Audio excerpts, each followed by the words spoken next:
This is tape 3 of the Mr. Samuel Rosenzweig interview.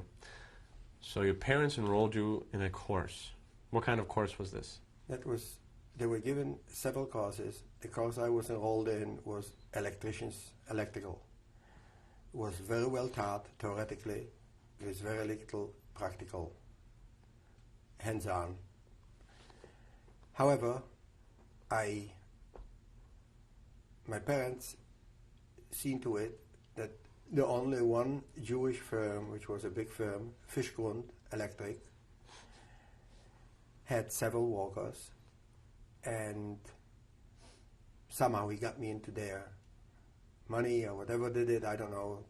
So this way I had a protection that I'm working and I'm useful, so I can stay in the city rather than be taken as the people were taken slowly through actions that the Germans did to take people into camps. What year did you enroll in the course? In 1940. And how long did the course go for? 3 months. 3 months where we had mostly theoretical training. After you finished the course, you were able to work in Fischgrund? Fischgrund Electric, and there I started up as an electrician. There were about 7-8 people working in that firm. We did new buildings, but mostly it was serving the German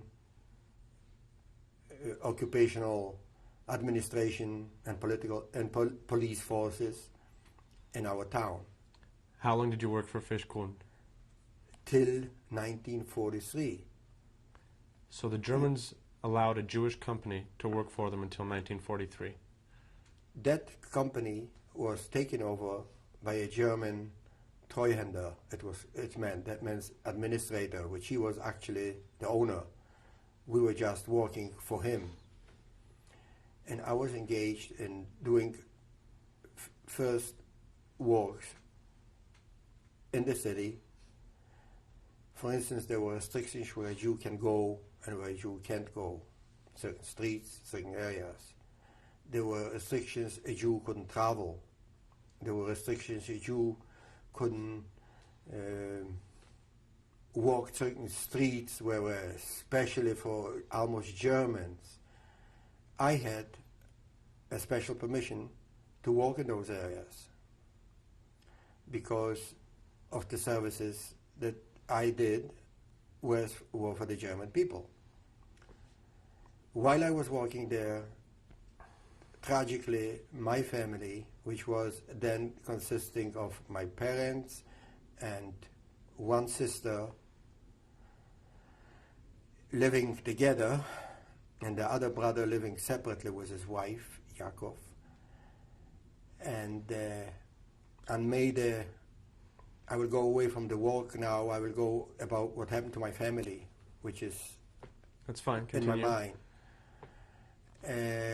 My parents, there was the first roundup of Jews in the beginning of the year, late spring, in 1941, and they were taking people to camps, selections, young people, whoever they caught, they were pulling us out of beds with the help of the Jewish police that was also taking part in it. I was taken then once also in, but the German administrator, Mr. Schiller, came and he right away pulled me out of there. Now the family, unfortunately, it was in May 1942 when they again surrounded the city at night and they took all the Jews into a central point. My parents were taken, my brothers, one brother and my sister were taken, I guess. I don't remember if I was then taken in or not. However, what's important, unfortunately at that time, my parents never came home. I went to work. We supposed to have had enough pull that were promised by the Jewish police and so on that they're going to go home. It's just they're hidden in there. They're too old to bring them out now because they were kept in a school. The fact at the end it was that my parents went with that transport. I don't know exactly where they went. All I know, they never came back. Some people say they went to Auschwitz. Some people say they went to Groß Rosen, Germany, taken somewhere. I never seen them back. That was the last time you saw your parents? That's the last time. And my father sent out a note to me. He probably knew that he's not coming home. I had this note all through the years in the German camps with me, like with a couple of pictures that I managed to I had more documents. They were taken away, but some I had. And the little note said, please put on tefillin every day. In other words, don't forget your Jewishness. Then when I came home, I was left alone with my sister alone and my married brother, but we didn't live together, only with my sister. I worked in the meantime for that company on different. I got pretty good in my trade, I suppose, because I became one of the top men. I was sent to the most complicated German homes to do their work. The administrator liked me very much. I was treated very well. And I walked away. One instance I will never forget. I have two instances it's worth mentioning. There was a policemeister. His name was Winter. And that time, in my eyes, he looked like an older man. He was already over the 40s. And I came to fix something or do some work in his house. And he had a wife and kids working. Ironically, he looked like Jewish. A short man with a black mustache. He was a very nice man. He was known in the city that he's also not interfering with all the killings and beatings and what went on. He was honest. And I can never forget this. I sit at the table. They invited me to eat lunch when there was lunchtime. And he told me, to me, I was then a young kid, he says, you know what? I don't think I will survive that war because I cannot see what's going on, what they are doing. That's one instance. There was another instance. I worked in in a house of the most notorious civil police head. And I was sent up to him to do some work. He was a young, blonde, unfortunately good-looking man, very bad man. Do you remember his name? No, I can't remember his name. His name I didn't remember. The other's name I remembered impressed me the way he acted. This name I don't remember. I know everybody was fearful of him. I came up to his house and I see I was a young boy, but a young, blonde, good-looking German woman, a beautiful house, and she tells me what I should do. I was very afraid when I was in there, and everything was so clean and in Ordnung arranged that I was afraid whatever I will do, if I put anything, a mark somewhere, he will kill me. And I walked. I did my job. Lunchtime, he comes home. And for lunch, they could afford it. They came for lunch home. And she invites me to the table. I should come to eat with them. I didn't know what to say. How can I say no? If I say no, I'm wrong. If I say yes, I'm wrong. What do I do? But she said I should come, so I should come. She didn't say, I have to come. She says, möchten Sie, no, in German, that if I would like to sit at the table. So can I say no if he invites me? I sat there, I ate there. You can imagine my feelings when I sat there and ate with them. Nothing, no bad talk, not about Jews, nothing, just we ate, nice conversations, they're talking. They asked me a few questions, I don't remember what. And he left. So that's the German. There you have a picture of the German. Were you marked as a Jew at this point? Did you have Of the course, armband? I had to wear a star. From what point did you have to wear a star? I think that started in around the very early 40s or middle 40s. I don't remember the date because that wasn't that. It's nothing that. It's in my mind. It's what happened to me more than. I wasn't ashamed to wear it. It wasn't a question of I had to wear it. I wear it. That's all I remember. And I went home. She packed for me a sandwich bag. The woman. And that's the German mentality. On the one hand, they can kill you, look straight in your eyes and kill you and beat you and torture you. But on the other hand, when you walk in their house, they behave like civilized people. Very complex. Very complex. I experienced this complex all through the years that I worked as in the camps, because I worked as an electrician most of the camps. I will come to that. The complex between a German when he is in trade involved or in socializing, or when it becomes a beast when he has to turn the coat the other way. Because you were given these privileges to walk in certain streets and you were working for the Germans, did you also get a higher food ration? No. The food was not a big problem in our house. I think we had some monies and wealth from before. We could buy it. There was not a problem. I remember that I used to get, like, she packed for me. They consider the average Jew is now poor and underprivileged, so they give you sometimes this. And also, I didn't need it, but I took it because I had to take it. I couldn't insult them that I don't want to take it. So food was never really a problem for you? Not till I went to camps. When were you taken to a camp and why were you taken to the camp?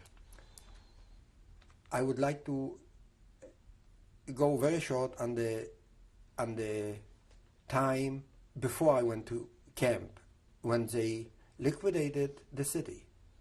What happened? Before this, my sister still was living with me, as I said. My brother, the youngest brother, the one ahead of me, Shlomo, he looked like a Gentile. He was traveling around without a star. He had some papers, false papers, and he wanted to arrange something for my sister and myself. He was traveling to occupied Poland, which was Krakow and over there, and he used to come back to us, which was included into Germany. Actually, we were considered Germany since after December 1939. To make it short, he came one day, and my sister was home with him. I was out of work because 8 o'clock, 7 o'clock I had to get up for work, but he was sleeping still. And Gestapo, 2 men, came up to my sister. My sister was under a different name. I don't go into details now again, because, like I said, her name was Pinkersfeld. She married her boyfriend, her fiancé, while he was in camp, so she had a better chance of staying in town. And they come in, and nicely they ask for my brother. And she thought that they're so nice, they will not go and look. And that's what I was told by my sister that lived in our house. And she said, oh, he's not here. So they said, now we're going to look. And of course he was sleeping in the bedroom. So they went in the bedroom, and they found him. And they took him, and because she lied or because whatever, because they felt like it, or whatever reasons. They didn't need much reason to do things like this. They picked them both up, took them to the police, and took them to Auschwitz. They did not survive. And that was the last time you saw them? That's the last time that I saw them. I didn't see them. I see them a night before, because I went to work that day. When I came home to an empty house. I was alone. My sister, my older sister, which lived in our house, of course, she tried to look after me, whatever I wanted to look. She didn't look too much after me. I didn't want to be looked after. I was very independent at that point. I was working. I stayed there. Now I'm coming to the time when they liquidated the city. Whenever I heard that it's going to be a ration, that they're going to take Jews to camps or so, I also had a pass that I could travel by train. At that time I was doing a project in Alvernia. They were building a big spa house for the German soldiers. And I was running this project there. That was in 1942. And 1942 and 42 towards the beginning of 43. And I was working on this project. So and I had a hotel room there, not a hotel room, there was no hotels, but call it a hotel room. And whenever I wanted, I could travel. I was free to do anything.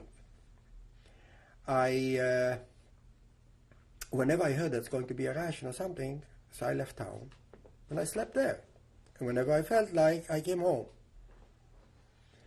There were talk of something going to happen. I was there and I slept there.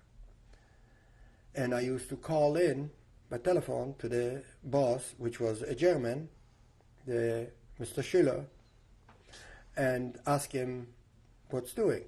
How is it? He was nice to me. He was very good to me. Treated me very well.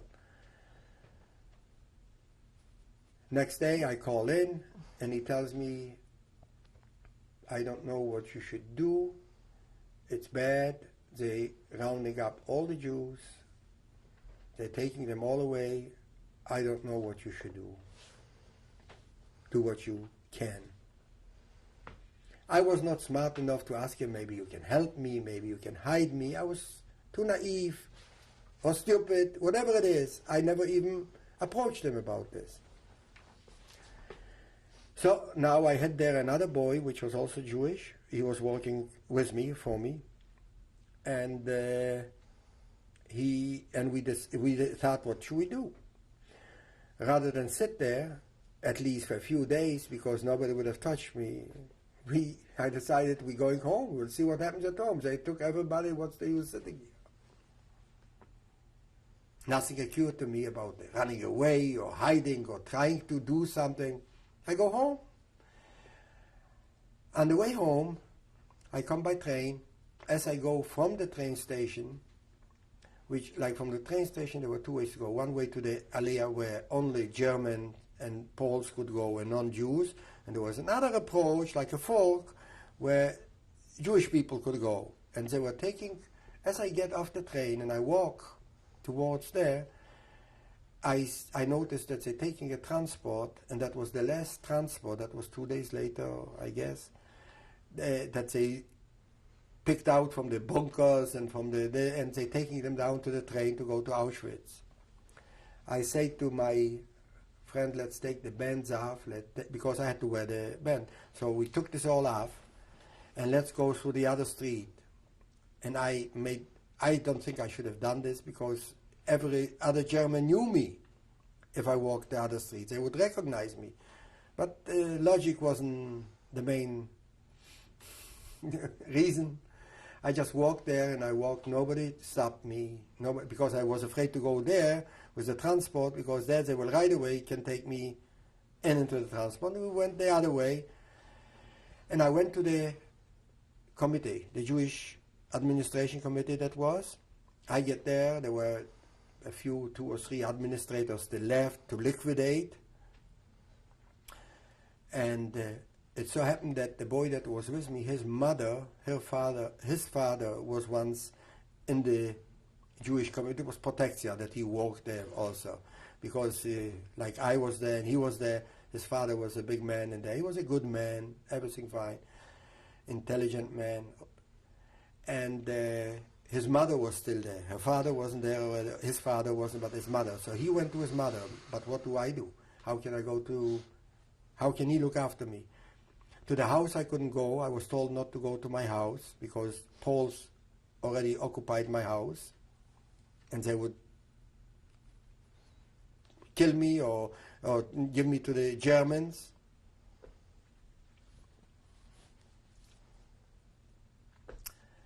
Across from our house there was the central storage place for the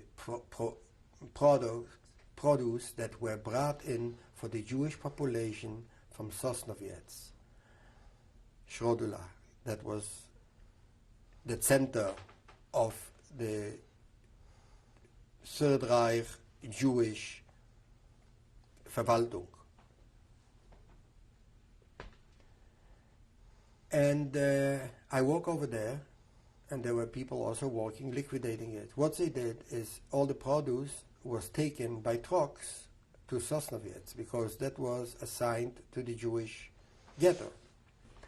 So one of the guys there tell me, you stay here, get between the cases over there, and when we load the truck, we load you on the truck, we cover you up between the produce, between the cases, and you go to Sosnowiec, and you see what you do there. What choice did I have? It's a good proposition. I stayed there, and the next day or the same day I was loaded, and that's how I left Chrzanów. Before I leave Chrzanów, I have to mention one thing. It's important. My wife, which was a friend of my niece, which was Gushcha, happened to be hidden in our cellar by my sister when all this happened with the liquidation of the Jewish people. When she went out, she found the father, my wife. She found the father to the shop. She went there, okay. My little niece was at that age, her age, or a year older, must have been about 9, and she had a younger sister, which was about 5. Told her, to my wife, that's how I know all that story, that they know that I was the big uncle, that I am in Alvernia, and they're going to me. Where else are they going to go? So they look blonde. Nobody could recognize them. Too bad I haven't got a picture of them. And the Poles, not the Germans, recognized her. The Poles pointed them out. Jude, Jude, Jude. And they were very helpful on exposing any Jew that they seen. There was only one woman in our town that her family was saved by a Polish family, and that was because he was a boyfriend of hers, and the mother with a daughter with 2 or 3 brothers survived in a Polish home in Chrzanów.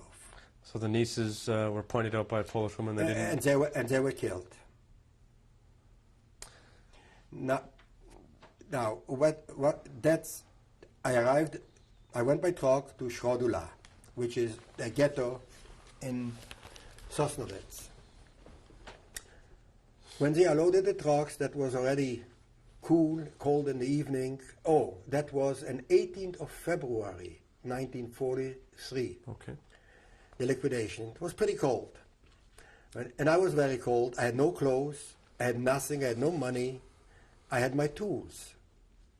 All I had is my toolbox.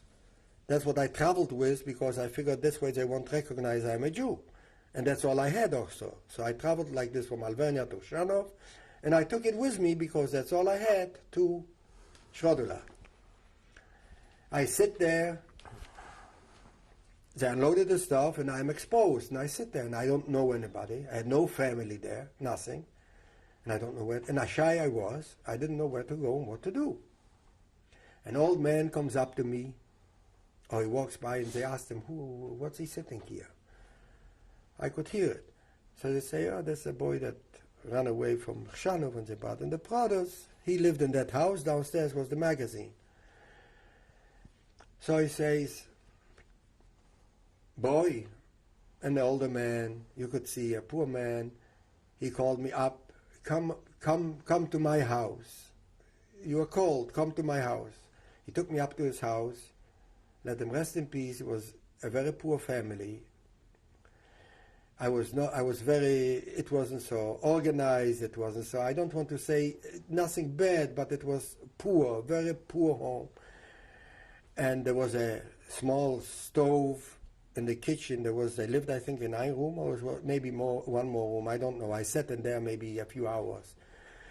And I sat by the stove, so I said Stravek. So I sat down by the stove, they gave me something to drink and maybe something to eat, I don't remember. And they asked me, so I told them I ran away, so and so. What luck means circumstance. In the same house lived a man also, which was working for the German occupation force. For the Jewish administration that was organized by the German occupation force. And he was a modern young man. He comes in, he needed a match to light. He was out of work, him and his wife, but he needed a match because he ran out of matches. And he came to this man, which was a neighbor, for a match. And so he tells him, you know, here sits a boy, he is from Chrzanów. And he came in with the food, and so they didn't have room for me, they didn't have place for me even to put me to sleep. It was a very poor place. So he says, what's your name? That man that came in. Name. So I tell him, that's my name. Okay, goes out. He goes, after about a few minutes, he comes back, come with me. What I found out later, his wife was from my town. She married him before the war. And he told her the name, so she knew who it is. She sent him in, and he took me in. I should come in, and he took me into his house. Beautiful modern place, nice, very nice people. Zmigrod was his name, Mr. Zmigrod. His wife was from the Kleins from Chrzanów. Hits me the names as I go on, and she told me who she is, and she told me she knows who I am. And she says, don't worry, you will sleep with us, you will stay here with us. Here you're safe, the police doesn't come in here because my husband is working for the Central Committee and so on. And we'll see, nothing promised, but stay. In the meantime, the police, the Jewish police, was rounding up in the ghetto apparently some people from Chrzanów on their own, in one way or another, like me, arrived to Sosnowiec. And they're rounding up people all the time because the German working machine worked all the time. They were always picking up people, they were asking for more people to take them to camps, older people to take them to Auschwitz or to other camps. This was all going on. I was safe in that house. They pulled up, they had those double mattresses like we have here today, which in Poland was a rarity. They usually had one mattress, and that's what you slept in. Here is a double mattress. They pulled up one of the double mattresses, gave it to me in the kitchen. They had a daughter, and she was at that time about maybe 5 years old, 6 years old. They went so far to tell me that they're trying to arrange Aryan papers. I mean, false papers, they should be able to. And I felt that I am imposing on them, that I am a burden to them. And I said, I'm going to go away. They said, no, when we will go, we'll see what we'll do. In the meantime, stay. I didn't feel I want to stay. One day in the street, I was walking, and I was rounded up. I was taken to the basement where the police was, and they were holding us there for delivery later to the labor camp administration, but I forgot the name of it. Maybe it'll come to me. We'll pause here and we'll pick this up on the next tape.